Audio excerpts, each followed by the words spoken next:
अस्सलाम वालेकुम, welcome to take point 3.0। तो आज की इस वीडियो में हम इंपॉर्टेंट एमसीक्यूज देखने वाले हैं 11 से 20 तक। जैसे कि आपको पता है कि ये पार्ट 2 होने वाला है। पार्ट 1 के अंदर हमने 1 से 10 तक टाइपस्क्रिप्ट के इंपॉर्टेंट एमसीक्यूज देखे थे, जो कि आपके अपकमिंग टेस्ट के अंदर बहुत इंपॉर्टेंट होने वाले हैं, जो कि 20 जुलाई से स्टार्ट हो रहा है Q1 का टेस्ट गवर्नर हाउस के अंदर।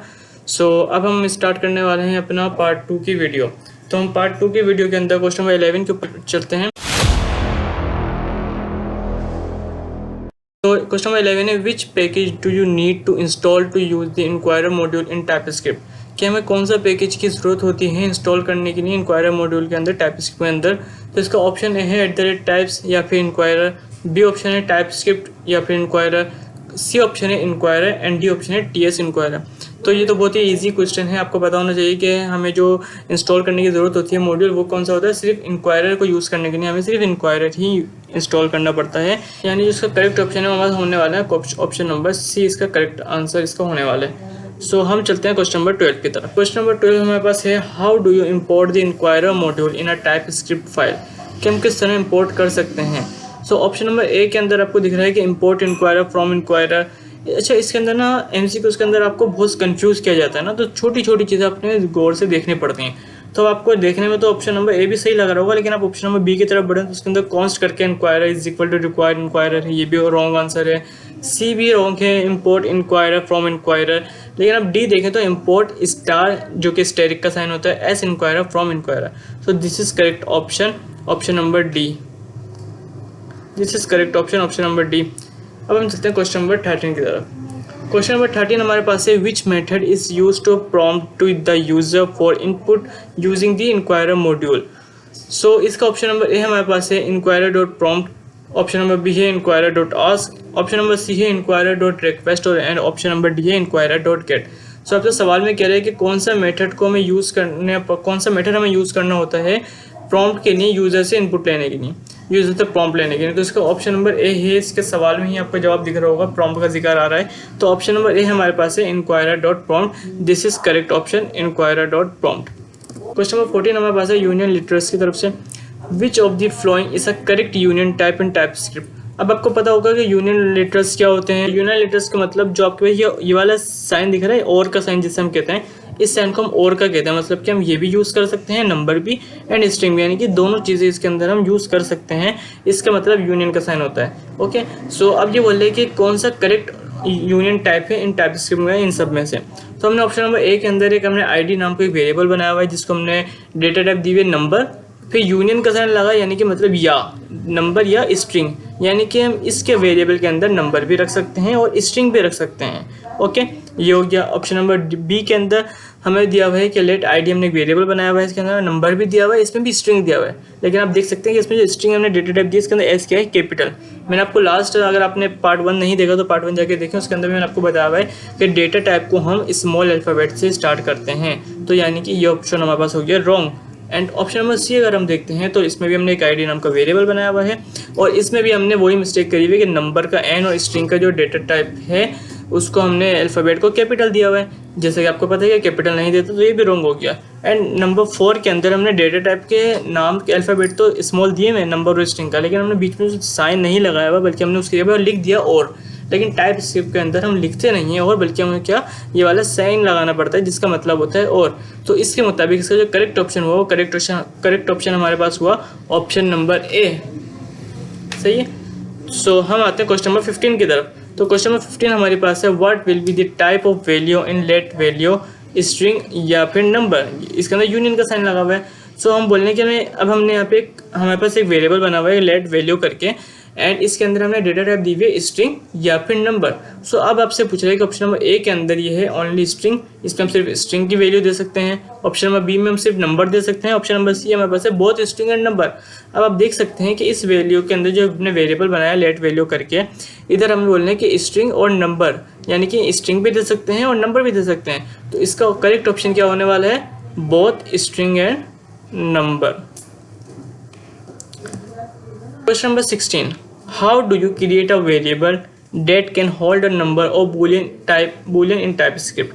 अब आप देख सकते हैं कि इसमें बोल रहा है कि हम वेरिएबल को कैसे क्रिएट करेंगे कि जिसके अंदर हम नंबर और बूलियन दोनों को अपने उसमें रख सकते हैं, डेटा टाइप नंबर बूलियन दोनों के डेटा टाइप रख सकते हैं। तो ऑप्शन नंबर ए हमारे पास है कि हमने वैल्यू नाम का वेरिएबल बनाया, इसके हमने डेटा टाइप रखी नंबर, यूनियन का साइन लगाया और आगे रख दी बूलियन, यानी कि नंबर और बूलियन दोनों रख दी।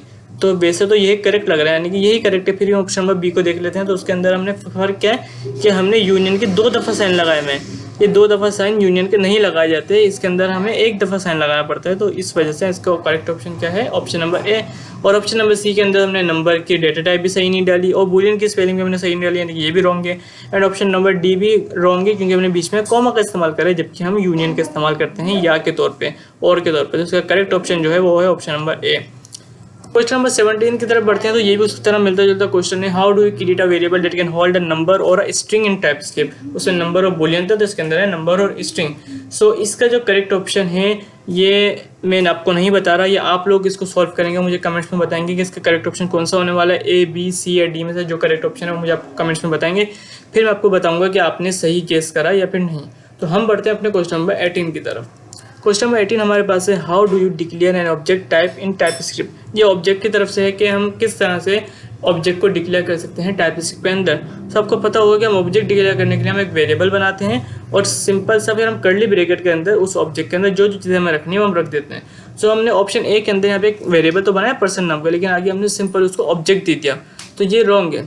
ऑप्शन नंबर बी के अंदर हमने कर्ली ब्रैकेट सिंपल दे दिए, ये भी रॉन्ग है क्योंकि हमने कर्ली ब्रैकेट के अंदर ऑब्जेक्ट बनाने भी थे ना, ऑब्जेक्ट के अंदर हम क्या क्या चीज़ें रख रहे हैं। ऑप्शन नंबर सी के अंदर हमने पर्सन नाम का वेरिएबल बनाया, कर्ली ब्रैकेट के अंदर ऑब्जेक्ट बनाया और ऑब्जेक्ट के अंदर हमने उसको वैल्यू भी असाइन कर दी कि हमने बोला कि एक नेम होगा जिसकी डेटा टाइप स्ट्रिंग होगी, कॉमा डाल के हमने बोला एक एज होगा जिसकी डेटा टाइप नंबर होगी। तो this is correct answer, option number C इसका है करेक्ट आंसर।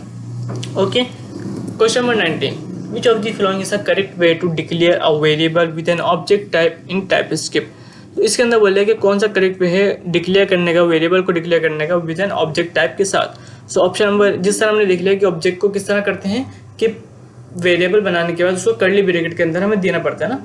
ऑप्शन नंबर ए के अंदर हमने वेरिएबल तो बनाया लेकिन हमने उसके आगे डेटा टाइप हमने इसको ऑब्जेक्ट दी थी, जो कि रॉन्ग है। हम ऑब्जेक्ट नहीं देते, हम डायरेक्ट कर्ली ब्रैकेट से ही स्टार्ट करते हैं। इस वजह से इसका ऑप्शन नंबर जो ए है वो हो गया रॉन्ग। ऑप्शन नंबर बी देखते हैं। तो हमने पर्सन बिल्कुल सही बनाया, वेरिएबल बनाया पर्सन नाम का, फिर हमने उसको कर्ली ब्रैकेट से स्टार्ट भी करा, ऑब्जेक्ट बनाया, हमने बोला नेम है हमारे पास जो स्ट्रिंग होना चाहिए, कॉमा डाल के हमने बोला एज जो कि नंबर होनी चाहिए, फिर हम उसको आगे वैल्यू असाइन कर रहे हैं। तो हम देखते हैं कि हम सही कर रहे हैं या गलत कर रहे हैं। हमने आगे उसको नेम के अंदर हमने उसको एक स्ट्रिंग असाइन कर दी जो कि एलाइस नाम हमने दे दिया, कॉमास के अंदर दिया। तो आपको पता है कि कॉमास के अंदर कुछ भी तो स्ट्रिंग होती है, यानी कि स्ट्रिंग वाला पार्ट बिल्कुल सही है। कॉमा डाल के हमने आगे एज के अंदर इसको दे दी 30, यानी कि हमने एज के अंदर एक नंबर दे दिया, नंबर डेटा टाइप का। तो इसका मतलब जो ऑप्शन बी इसका करेक्ट होने वाला है। अगर हम ऑप्शन सी देखते हैं तो इसके अंदर हमने क्या मिस्टेक करी हुई है, ये मिस्टेक आप मुझे ज़रा ढूंढ के ना कमेंट्स में बताइएगा कि इसके अंदर हमने ऑप्शन नंबर सी को चूज़ क्यों नहीं करा। ओके, लेकिन इसका जो करेक्ट ऑप्शन है वो है ऑप्शन नंबर इसका बी करेक्ट है। और ऑप्शन नंबर सी करेक्ट क्यों नहीं है इसका जवाब आप लोगों ने मुझे कमेंट्स में देना है। ओके, आप लोगों को पता होना चाहिए। लास्ट क्वेश्चन आज की वीडियो का, question number 20, how can you define a property as optional in an object type in TypeScript. अच्छा, मैं आपको बताता चलूँगा कि टाइपस्क्रिप्ट के अंदर है अगर हमें कोई डेटा टाइप या कोई प्रॉपर्टी को ऑप्शनल करना होता है तो हम क्या करते हैं, क्वेश्चन मार्क का इस्तेमाल करते हैं। ऑप्शन नंबर ए हमारे पास है लेट पर्सन करके हमने एक वेरिएबल बनाया हुआ है, उसके अंदर हमने ऑब्जेक्ट बनाया हुआ है नेम स्ट्रिंग करके एज नंबर करके, लेकिन आप देख सकते हैं कि इसमें एक चीज़ का इजाफा हो रहा है। वो इजाफा किस चीज़ का है, क्वेश्चन मार्क का, कि हमने एज के बाद डेटा टाइप से पहले क्वेश्चन मार्क लगाया हुआ है। और मैंने आपको बताया कि क्वेश्चन मार्क हम क्यों लगाते हैं, क्वेश्चन मार्क हम जब लगाते हैं जब हमें कोई चीज़ को कोई प्रॉपर्टी ऑप्शनल करनी पड़ती है। मतलब अब हमारी मर्जी होगी कि हम अपने जो वैल्यू असाइन करेंगे तो हम इसको एज की वैल्यू असाइन करें या ना करें, तो ये हमें एरर नहीं देगा, ये ऑप्शनल हो गया एक तरह से ना। तो इसका जो करेक्ट ऑप्शन है वो ऑप्शन ए होने वाला है, जो कि करेक्ट ऑप्शन है। ऑप्शन नंबर बी हम देखते हैं तो हमने सिंपल इसके अंदर एक ऑब्जेक्ट बनाया हुआ है जैसे कि हमने लास्ट में बनाया था, इस वजह से, लेकिन इसके अंदर कोई आपको क्वेश्चन मार्क का इजाफा नहीं दिख रहा। ऑप्शन नंबर सी में आपको क्वेश्चन मार्क का इजाफा नहीं दिख रहा है, लेकिन ऑप्शन नंबर डी में आपको क्वेश्चन मार्क का इजाफा जरूर दिख रहा है। लेकिन हमने इसको अपना करेक्ट ऑप्शन क्यों नहीं चुना, क्योंकि हमने इसके अंदर नेम स्ट्रिंग तो करा हुआ है, एज नंबर करा हुआ है, लेकिन हमने साइड में यूनियन का साइन लगा, नल भी करा हुआ है, जबकि हमें इसकी जरूरत है ही नहीं। हमसे खाली ये पूछा गया कि हम प्रॉपर्टी को ऑप्शन कैसे कर सकते हैं। इसका करेक्ट ऑप्शन है ऑप्शन नंबर ए।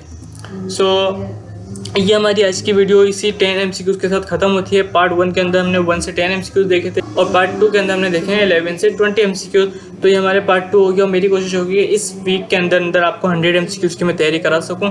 सो आपने अगर अभी तक हमारे चैनल को सब्सक्राइब नहीं करा तो चैनल को सब्सक्राइब करके बेल आइकन में प्रेस कर लें, क्योंकि ये MCQs आपके लिए बहुत इंपॉर्टेंट होने वाले हैं। और उम्मीद है कि इस MCQs की तैयारी से आपको जो अपकमिंग टेस्ट है गवर्नर हाउस के अंदर पार्ट 1 का, वो आप बहुत अच्छे मार्क्स के साथ क्लियर कर सकते हैं। वेटिंग फॉर पार्ट 3 एंड तब तक के लिए अल्लाह हाफिज़।